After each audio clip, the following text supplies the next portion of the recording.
Una economía que ya no promueve más la especulación y quiere que el dólar deje de ser un mecanismo de especulación, una variable para que algunos acumulen dólares en un país donde los dólares hacen falta para producir, no para guardar. Mi impresión, solo impresión, está Grovi. El presidente no contesta, como estuvo de la Rúa en un tiempo. Todos los que están quejándose por estas medidas se tendrían que haber quejado cuando el gobierno anterior habilitó la desregulación de la cuenta capital, liberó todos los controles, permitió el endeudamiento y la fuga de capitales, porque ese es el origen de este problema. Esta etapa de extravío en la que transita el presidente de la República. Ayer los diarios titulaban: Alberto Fernández piensa que el mérito no sirve para progresar. Yo no digo semejante imbecilidad. Lo que no creo es en la meritocracia, porque el mérito sirve si las condiciones son las mismas para todas y todos. A veces calificar también muestra el tenor del enojo. Asumo, porque yo dije esto, ser un imbécil. Probablemente lo sea. Porque lo que buscamos es eso.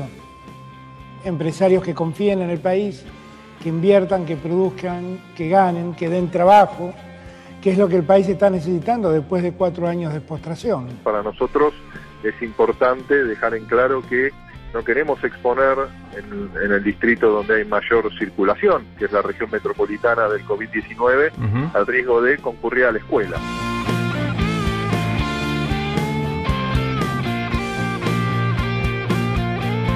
Bienvenidos a Alta Data, el lugar donde te enterás de todo lo que pasa en un toque. Y hoy volvieron los desestabilizadores de siempre, porque, qué casualidad, cuando se empieza a tratar el impuesto a las grandes fortunas o cuando el Senado cumple con la Constitución y rechaza traslados irregulares de jueces puestos a dedo por el macrismo, vuelven a aparecer los voceros del odio para tirarle un poco de mugre al gobierno de Alberto Fernández, o por lo menos intentarlo, y te vamos a mostrar todo lo que estuvo pasando en las últimas horas acá en Alta Data, así que no te pierdas este programa.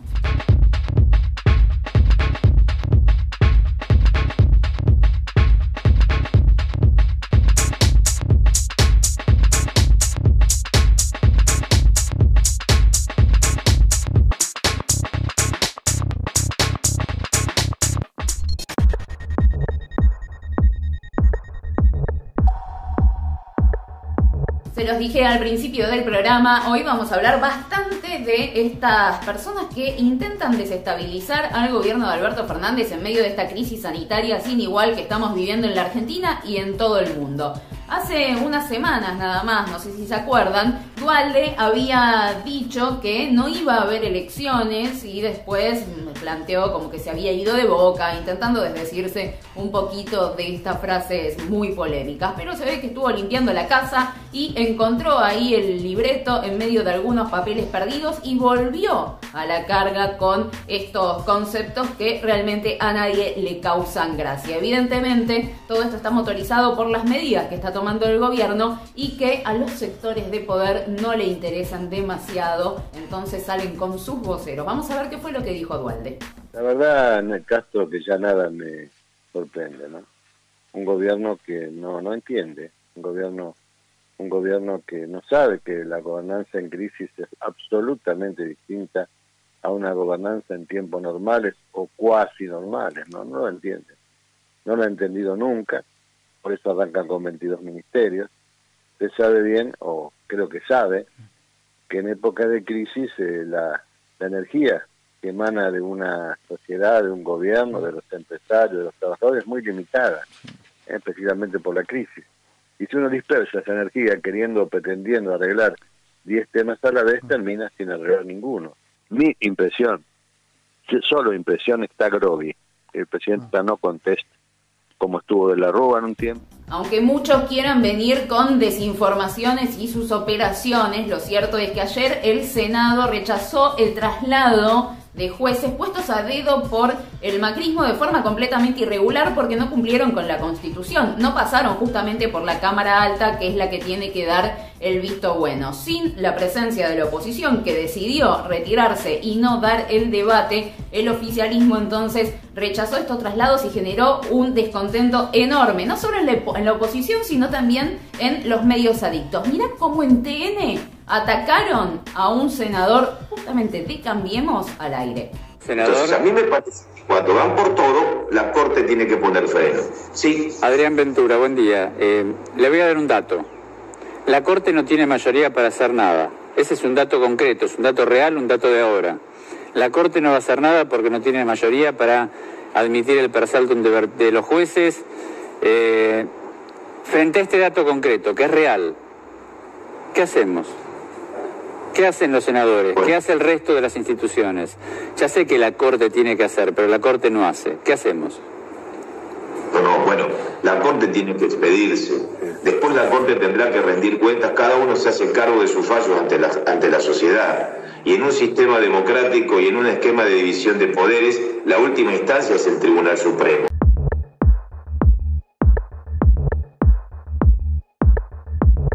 Parece que todo este temita está alterando bastante los ánimos en la oposición, pero como te mostré recién, también en los medios de comunicación hegemónicos, que se cuelgan de estos discursos, como el de Duhalde que te mostramos recién, y los replican. Mira lo que dijo Marcelo Longobardi también en este sentido. A esto hay que agregarle, como decíamos ayer, esta etapa de extravío en la que transita el presidente de la República, que arrancó claramente cuando planteó que que estaba un poco guiado por la carta astral, ¿no es cierto? Y ayer terminó enredado en una discusión entre el mérito, la meritocracia y los bomberos, que espero que la pueda resolver, porque debe ser un problema personal del presidente, debiera sentarse tarde, poner su pensamiento en orden, para ver qué quiere decir lo que está queriendo decirnos, ¿no? De qué habla el presidente. De los bomberos opulentos, Marcelo. Cuando habla de los bomberos y cuando habla de la diferencia entre meritocracia y mérito. Bueno, toda una ensalada en la que se metió, que por supuesto presenta como aspecto central su desconexión con los problemas de los argentinos. Él está enroscado y enredado en unos debates con él mismo, que evidentemente los va a tener que resolver, ¿no es cierto?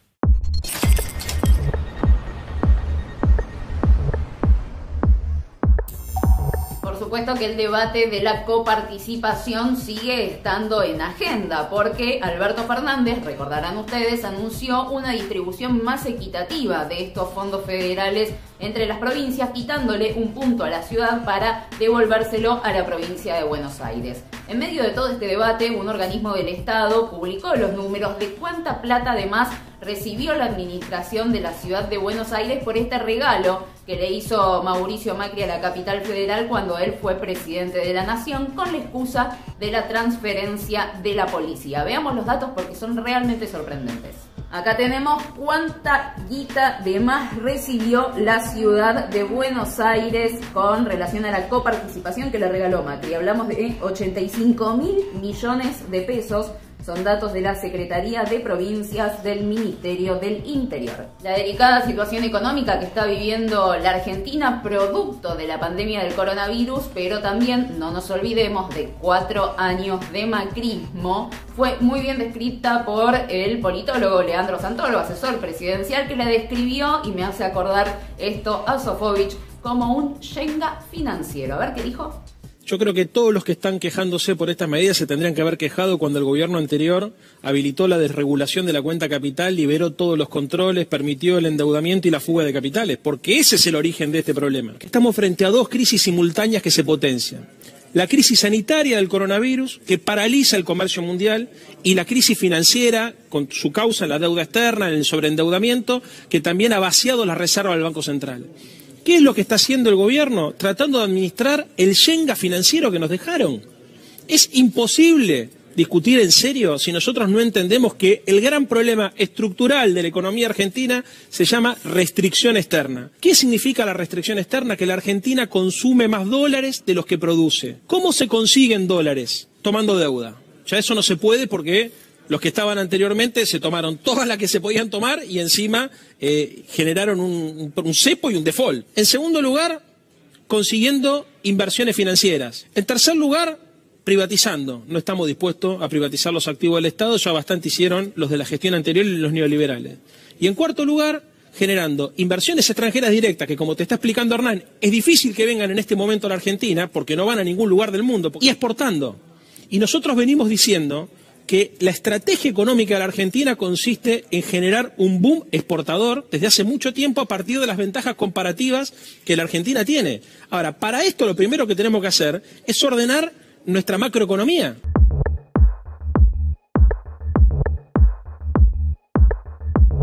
Y es completamente válido preguntarse en este contexto cómo puede el gobierno generar la reactivación de la economía argentina y si los trabajadores tenemos todos la posibilidad de recuperar nuestro salario real. Si ustedes tienen la respuesta, pueden dejármela acá abajo. Pero ahora vamos a escuchar la explicación de Ezequiel Orlando, que en 2 minutos nos tira la posta. El Banco Central anunció medidas muy importantes sobre el mercado cambiario en la noche del martes.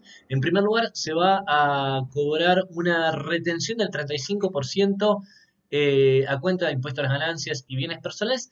Todo esto además del 30% del impuesto país que ya regía para las operaciones en moneda extranjera. Esto quiere decir que tanto dólar ahorro como todos los gastos en tarjeta van a tener 65% de recargo en total. Además de eso, todos los consumos en tarjeta en dólares van a descontarse del cupo de $200 mensuales que los individuos tengan para el mes siguiente.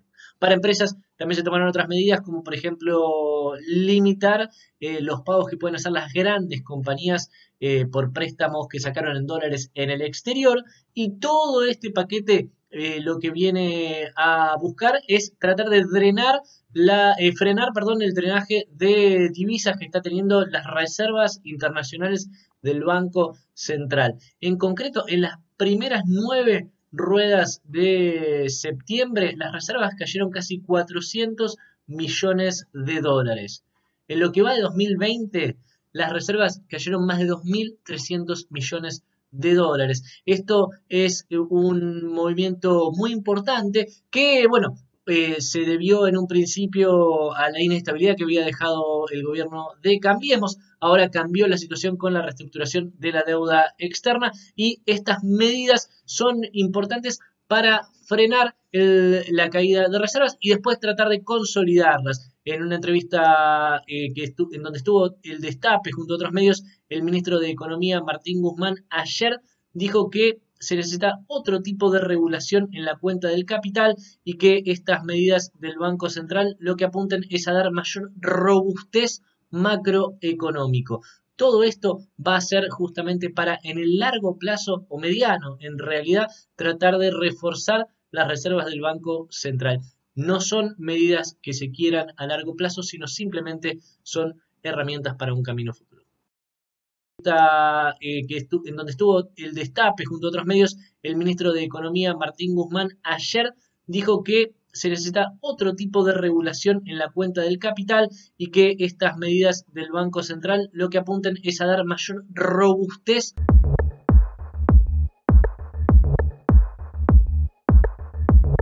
Seguramente ayer te topaste con una nueva operación en contra del gobierno, en este caso de empresas que se van del país y particularmente la atención ayer se centró en la empresa Globo, esta empresa de delivery que hoy ya tiene una actividad mucho más extendida vinculada a la comercialización como otras plataformas. La realidad de todo esto es que Globo no se va de la Argentina, sino que deja sus operaciones en toda América Latina y en este caso Rappi, la empresa, otra similar a la de Globo, lo que va a hacer es absorber todos los activos de esta compañía. Esto quiere decir los datos, la agenda de los clientes, de los comercios y también a los trabajadores. Lo que le explicaron al Destape es que si se cumple la ley de contrato de trabajo, cuando una empresa absorbe a otra, tiene que garantizar la continuidad de todos los puestos de trabajo. El tema es que se abren varios debates que hay que subsanar eventualmente en el Congreso de la Nación vinculados a la necesidad de que las empresas reconozcan a los trabajadores en su relación laboral y que también se genere una norma innovadora, ¿sí?, pero que garantice derechos y protecciones a un sector que hoy no tiene estos derechos ni protecciones y que necesita que se ponga el ojo en las particularidades de esta nueva modalidad de trabajo, pero que está muy extendida.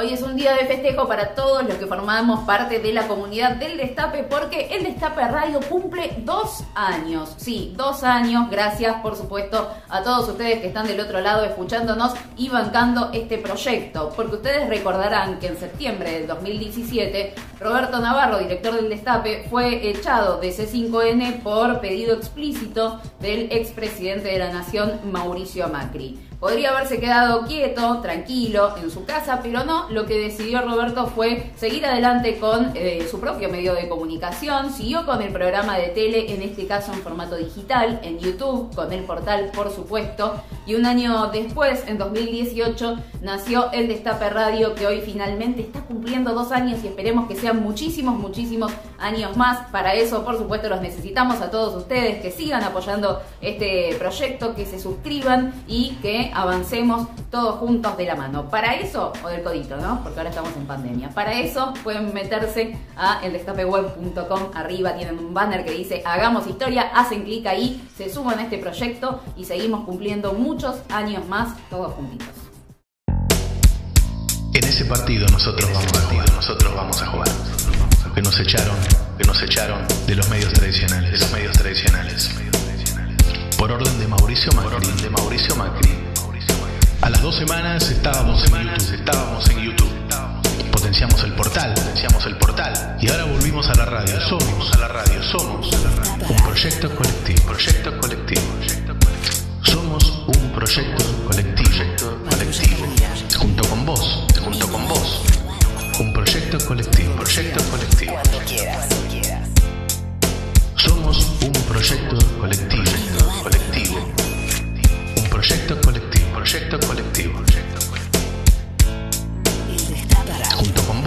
Junto con vos.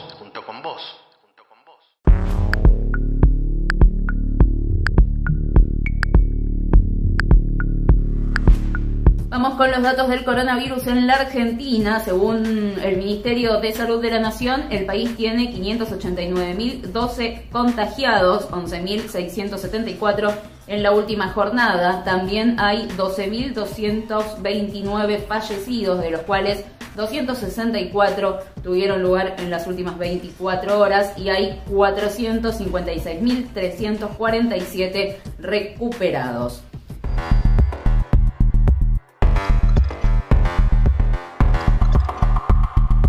En este contexto vale mencionar las aclaraciones que hicieron hoy la Organización Mundial de la Salud y la Organización Panamericana de la Salud, que lanzaron una advertencia bastante dura porque parece que la situación con el coronavirus no pinta nada bien. Veamos acá la advertencia de ambos organismos. La directora científica de la Organización Mundial de la Salud dijo que es muy probable que la vida no vuelva a ser la misma por lo menos hasta el año 2022. Porque recién para esa fecha calculan que suficientes personas comiencen a recibir la vacuna para desarrollar la inmunidad. Según ella, vamos a tener que vivir con el distanciamiento físico, el barbijo y la higiene respiratoria por mucho tiempo más.